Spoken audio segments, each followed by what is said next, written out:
الرحمن الرحيم مالك يوم الدين أشهد أن لا إله إلا الله وحده لا شريك له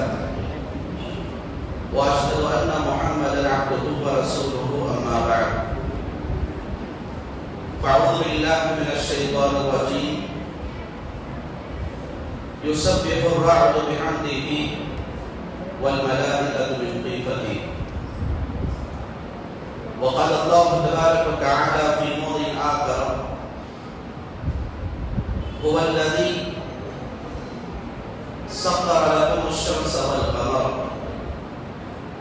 وسخر لكم الليل والنهار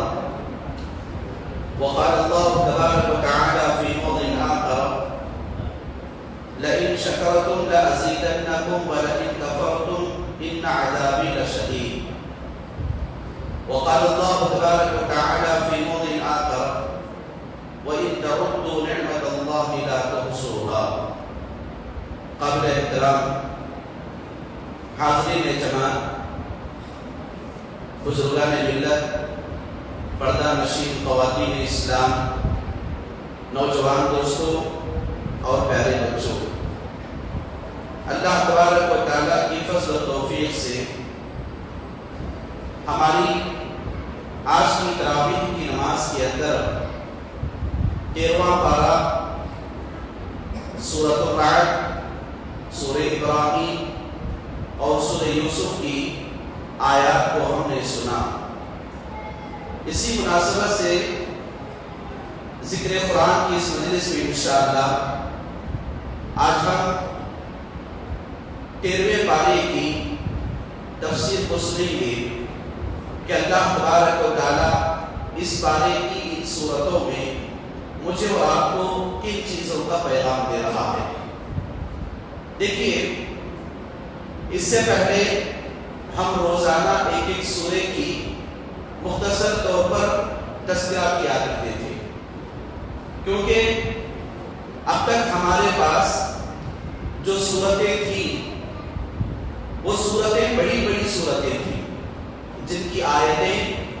بعض صورتوں کی 286 والی آیتیں، 200 کے قریب کی آیتیں، 150 کے قریب کی آیتیں، تو اس اعتبار سے ہمارا پہلے کے 10 پاروں کا ایک ایک سورہ کم از کم 2.25 پارے، 1.25 پارہ، 1.5 پارہ، 2 پاروں پر مشتمل ہوتا تھا۔ تو اسی لیے ہم ایک ایک سورہ سننے میں ہمارے لیے آسانی ہوئی۔ اب جو 12ویں پارے سے 13ویں پارے سے جن سورتوں کا آغاز ہو رہا ہے وہ مختصر آیات والی صورتیں ہیں، جن کی آیتیں کبھی 44 ہیں، کبھی 50 کے اوپر ہیں، کبھی 100 کے اندر کی ہیں۔ تو ان مناسبت سے اللہ تبارک و تعالیٰ اور قرآن کو جمع کرنے والے قرآن کریم کی 13ویں پارے سے بعض ایسی صورتوں کو جمع کر دیے ہیں کہ ایک ایک پارے کے اندر 2 صورتیں، 3 صورتیں یا 2.5 صورتیں آ رہی ہیں۔ تو انشاءاللہ اس مناسبت سے ہم آج کے درس سے ذکر قرآن کی اس مجلس میں روزانہ ایک پارے کی تفسیر سننے کی کوشش کریں گے مختصر طور پر۔ تو آئیے آج کے اس 13واں پارہ جو کہ تراویح کی نماز کے اندر سنایا گیا، سورہ یوسف کی آخری آیتیں، سورہ رعد اور سورہ ابراہیم کی مکمل 2 صورتوں پر آج کا ہمارا پارہ مشتمل ہے۔ تو اللہ تبارک و تعالیٰ آج کے پارے میں سورۃ الرعد اور سورہ ابراہیم کے ذریعے کیا پیغام مجھے اور آپ کو دے رہا ہے۔ سب سے پہلی بات یہ ہے کہ سورۃ الرعد اور سورہ ابراہیم یہ دونوں مکی صورتیں ہیں، جو کہ ایک کے بعد دیگر یہ دونوں صورتوں کا نزول ہوا ہے، اور ان دونوں صورتوں میں اللہ تبارک و تعالیٰ اپنی وحدانیت کا، ربوبیت کا تذکرہ کر رہا ہے۔ اب تک سورہ اعراف، سورہ انعام اور دیگر مکی صورتوں کو ہم نے سنا، تو ان تمام صورتوں میں اللہ تبارک و تعالیٰ توحید کے دلائل کو زمین کی چیزوں کے ذریعے پیش کیا، ہمارے کھانے پینے کی چیزوں کے ذریعے، اناج کے ذریعے اور زمین کے ذریعے، پہاڑوں کے ذریعے، پانی کے ذریعے اللہ تبارک و تعالیٰ اپنی وحدانیت کو ثابت کیا۔ سورہ ابراہیم میں اللہ تبارک و تعالیٰ آسمانی چیزوں کے ذریعے اپنی وحدانیت کا اظہار کر رہا ہے۔ سب سے پہلی اپنی توحید کو اللہ تبارک و تعالیٰ ثابت کر رہا ہے بجلی کے ذریعے، جو بارش کے آنے سے پہلے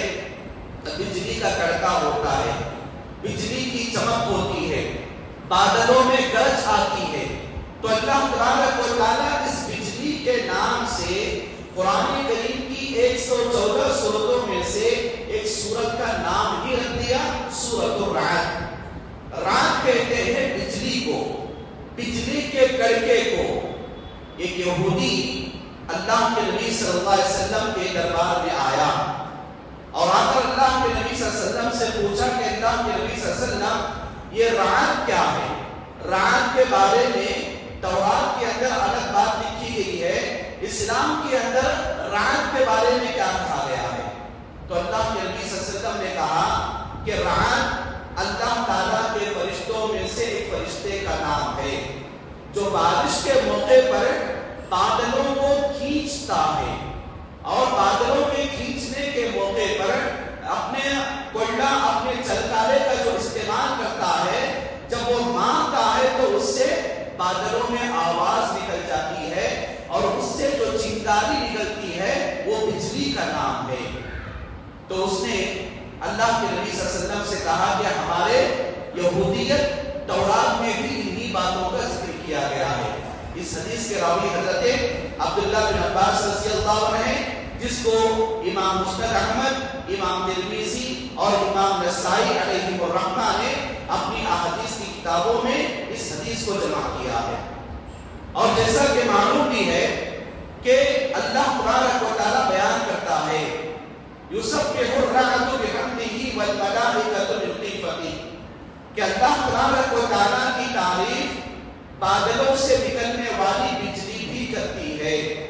بادلوں کو جمانے والے فرشتے بھی اللہ تعالیٰ کی تعریف کرتے ہیں، والملائکۃ من خیفتہ، کہ اللہ تبارک و تعالیٰ سے باقاعدہ اس موقع پر یہ بجلی والے فرشتے اللہ تبارک و تعالیٰ سے ڈر محسوس کرتے ہیں، اللہ تعالیٰ کا خوف اپنے اندر پیدا کر لیتے ہیں۔ اسی لیے جب بارش کا موسم ہوتا ہے تو جو آدمی سفر کی حالت میں ہوتا ہے، مسافر، بادل کے گرج سے ڈرتا ہے کہ کہیں بجلی میرے اوپر نہ پڑ جائے، لیکن جو آدمی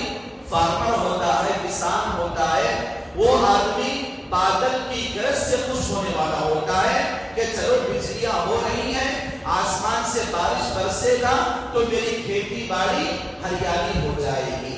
تو اللہ تبارک و تعالیٰ اس بجلی کے ذریعے یہ پیغام دیا کہ تمہارے درمیان ان بجلیوں کو لانے والا کون ہے، اس بجلی کے کڑکے سے تم کو بچانے والا کون ہے، اس بجلی کے کڑکے کے ذریعے آسمان سے بارش کو برسانے کے انتظامات کو کرنے والا کون ہے۔ اب جو لوگ سائنس جانتے ہیں ان لوگوں کو اچھی طرح سے بات معلوم ہے کہ جو لوگ ہائی اسکول کے ہیں یا انٹرمیڈیٹ کے ہیں، BPC یا PUC پڑھے ہوئے ہیں، وہ اچھی طرح سے بات جانتے ہیں کہ سخت دھوپ کے موقع پر ہمارے زمین کا پانی کیا ہے، دھوئیں کی شکل میں اوپر جاتا ہے،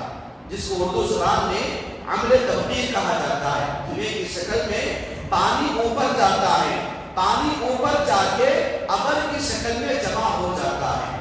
جب دونوں ابر، دونوں بادل آپس میں ٹکراتے ہیں تو جو پانی دھواں بن کے اوپر گیا ہوا تھا سورج کی گرمی کی وجہ سے، وہی پانی ٹکرا کر پھر سے بارش کی شکل میں زمین پر گرتا ہے۔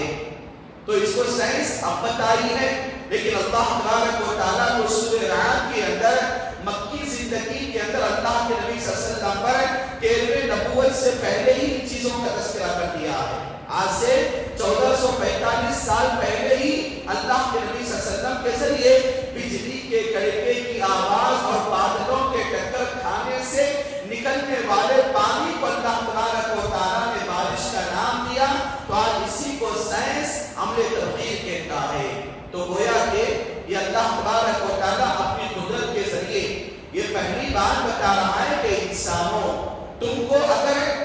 وحدانیت میں شک ہے تو تمہاری زندگی کے اندر اگر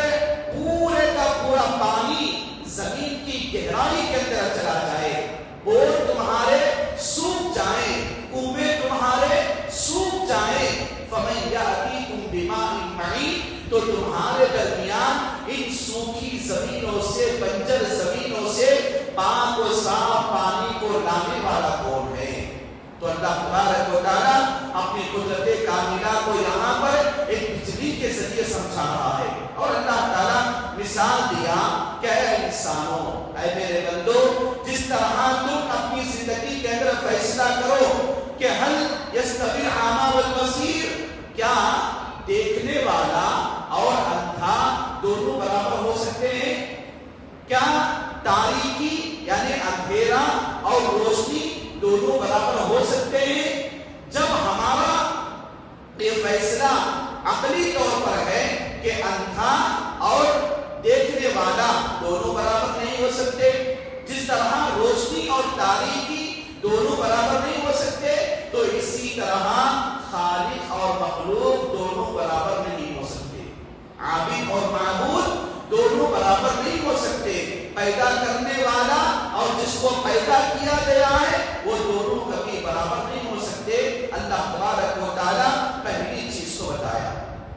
دوسری چیز اللہ تبارک و تعالیٰ اس کے اندر بتا رہا ہے کہ اگر تمہارے لیے وہی اللہ تعالیٰ ہے جس نے مسخر کیا سورج کو اور چاند کو، اور وہی اللہ تعالیٰ ہے جس نے تمہارے لیے رات اور دن کو مسخر کیا، وَالَّذِي سَخَّرَ لَكُمُ الشَّمْسَ وَالْقَمَرَ وَسَخَّرَ لَكُمُ اللَّيْلَ وَالنَّهَارَ۔ یہ اللہ تعالیٰ بتا رہا ہے کہ انسان اپنی دنیاوی زندگی کے اندر 360 دن سال کے گزارتا ہے، تو سال کے 360 دن گزارنے کے بعد جس کی زندگی کے 12 مہینوں میں ایک سال ہوتا ہے، تو ایک سال میں ہمارے اندر کیا ہے؟ 4 کلائمیٹ آتے ہیں۔ ہمارے اندر کتنے کلائمیٹ آتے ہیں؟ 4 کلائمیٹ آتے ہیں۔ کون کون سے؟ موسم سرما ٹھنڈی کے دن، موسم گرما گرمی کے دن، موسم باران بارش کے دن، موسم خزاں پتجھڑ کا موسم۔ تو اللہ تبارک و تعالیٰ سائنس آج کہتی ہے، لیکن پہلی اللہ تبارک و تعالیٰ کہہ دیا کہ انسانی زندگی کے اندر 12 مہینوں کے ایک سال میں جو 4 طرح کے کلائمیٹ کو تبدیل کرنے والا ہے، یہ کون ہے؟ یہ اللہ تبارک و تعالیٰ کی ذات ہے جو انسان کو مکمل طور پر اللہ تبارک و تعالیٰ اپنی قدرت کاملہ سے ٹھنڈی بھی دیا، گرمی بھی دیا، بارش بھی دیا، پتجھڑ کا موسم بھی دیا۔ یہ اللہ تعالیٰ اپنی قدرت کاملہ سے ان آفاقی مثالوں کے ذریعے انسان کو سمجھا رہا ہے۔ ایک تیسری چیز اللہ تبارک و تعالیٰ بیان کر رہا ہے، سورج اور چاند کے درمیان یعنی سورج کے اطراف میں یہ جو زمین گھومتی ہے، جس کے لیے چاند صبح میں رہ کر سورج کی روشنی کو چارجنگ کر دیتا ہے، اور جب سورج کیا ہے، سورج سے جب ہماری یعنی پورا ملک ایشیا پیٹ کر دیتا ہے، تو جہاں پر اب ہمارے پاس سائنس کے اعتبار سے ہم اور آپ جانتے ہیں کہ زمین کیا ہے، 2 طرح سے پھر رہی ہے۔ زمین سورج کے اطراف میں 2 طرح سے پھر رہی ہے۔ ایک کیا ہے، زمین اس طرح پھر رہی ہے۔ جب زمین کیا ہے، ایک طرف کا اس طرح کا چکر لگائے گی تو 24 آورس ہوں گے۔ اب جس طرح سورج کی روشنی جہاں پر پڑے گی دن ہوگا، جیسے ہمارے جو ایشین ممالک ہوتے ہیں، ہندوستان، پاکستان، بنگلہ دیش، آسٹریلیا، سری لنکا، یہ پورے علاقے جہاں پر اب پریزنٹ کیا ہے، یہاں پر رات ہوئی ہے،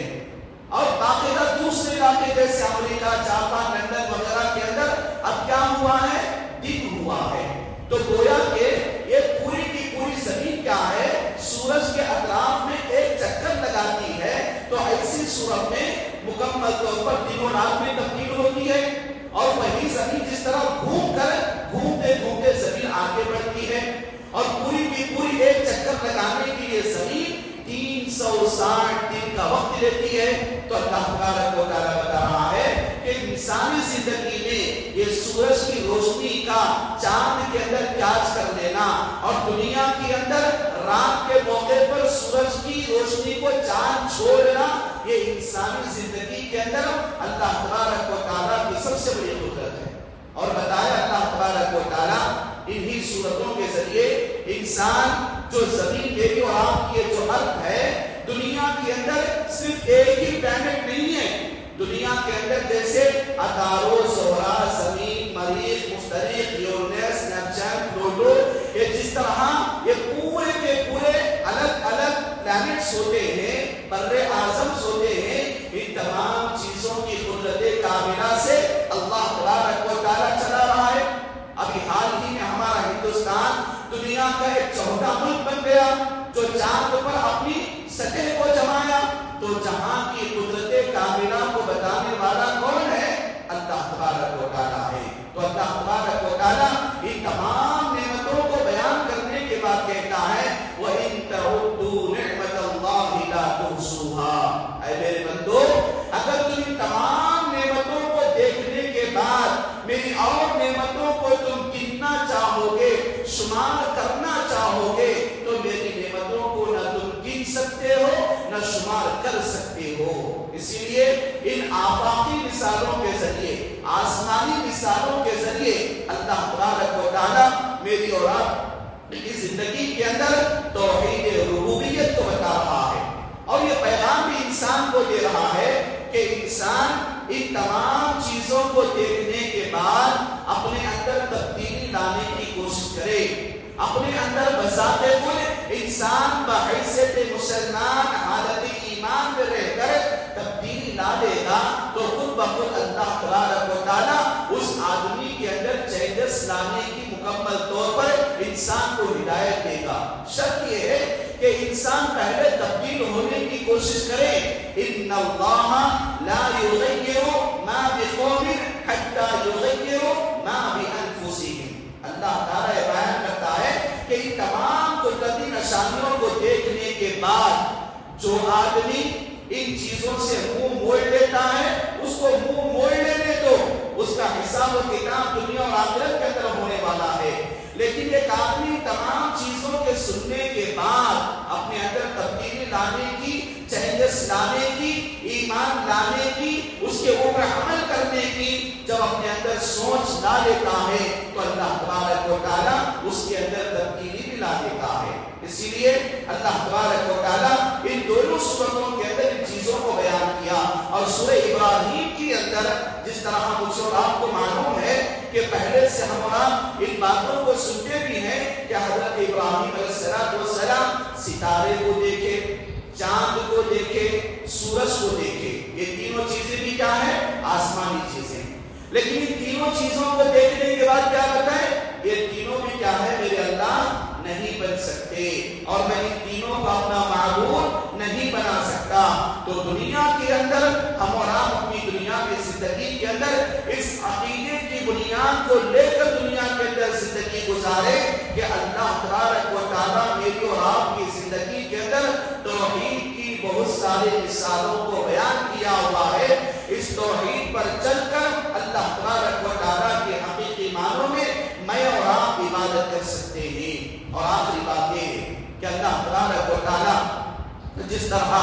آج کے اس 13ویں پارے کے اندر سورہ رعد اور سورہ ابراہیم کے ذریعے میری اور آپ کی زندگی کے اندر اس کی قدرت کاملہ کو دکھایا، اور قدرت کاملہ کے ذریعے ایمان لانے کی طرف دعوت دیا، تو انسان کو حکم دیا کہ انسان اللہ تعالیٰ کی ان تمام نعمتوں کو دیکھنے کے بعد، محسوس کرنے کے بعد، اس کے اندر غور و فکر کرنے کے بعد جن چیزوں کو اپنی دنیاوی زندگی میں ایک آدمی استعمال کر رہا ہے، اللہ کی ان قدرتی چیزوں کے ذریعے انسان فائدہ اٹھا رہا ہے، سورج سے فائدہ اٹھا رہا ہے، چاند سے فائدہ اٹھا رہا ہے، اور بارشوں سے فائدہ اٹھا رہا ہے، بدلنے والے موسمی اور کلائمیٹس کے ذریعے فائدہ اٹھا رہا ہے، تو یہ تمام کی تمام چیزیں کیا ہیں؟ اللہ کی نعمتیں ہیں۔ تو اللہ تبارک و تعالیٰ بتایا لَإِن شَكَرْتُمْ لَأَزِيدَنَّكُمْ،